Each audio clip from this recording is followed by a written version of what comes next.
আৰু এই সময়ৰ ডাঙৰ খবৰ যে পুনৰ বিতৰ্কত সোমাই পৰিছে ভাৰতীয় বক্সাৰ লভলিনা বৰগোহাঁই। আপোনালোকে জানে যে কমনৱেলথ গেমছ 2022লৈ বেছি দিন নাই আৰু তেনেকুৱা সময়তে লভলিনাৰ এই বিতৰ্কটোৱে সামাজিক মাধ্যমত বিশেষ চৰ্চা লাভ কৰিবলৈ সক্ষম হৈছে।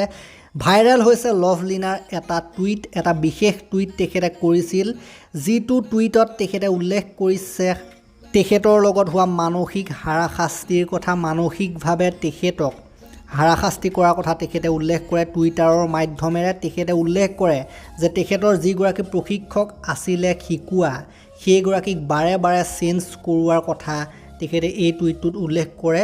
আৰু যিগৰাকী প্ৰশিক্ষকৰ তত্ত্বাৱধানত তেখেতে অলিম্পিকত ব্ৰঞ্জ মেডেল লাভ কৰিবলৈ সক্ষম হৈছিলে, দেশবাসীক গৌৰৱান্বিত কৰিবলৈ সক্ষম হৈছিলে, সেই প্ৰশিক্ষকগৰাকীক কমনৱেলথ গেমছ ভিলেজৰ ভিতৰত প্ৰৱেশ কৰিবলৈ দিয়া নাই বুলি তেখেতে উল্লেখ কৰিছে।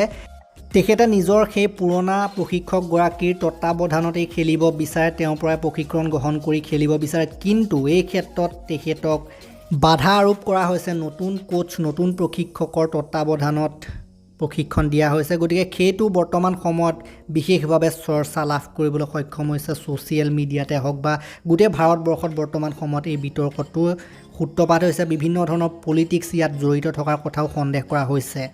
এই সন্দৰ্ভত আপোনালোকে কি ভাবে কমেণ্ট কৰিবলৈ নাপাহৰিব। কমনৱেলথ গেমছৰ বিভিন্ন খবৰৰ বাবে আপোনালোকে চেনেলটো ছাবস্ক্ৰাইব কৰি ঘণ্টাটো দবাই থ'বলৈ নাপাহৰিব। তেতিয়ালৈকে বিদায় মাগিছোঁ, ধন্যবাদ। আৰু বিভিন্ন ধৰণৰ খেলৰ ভিডিঅ' এই চেনেলটোত আহি থাকিব।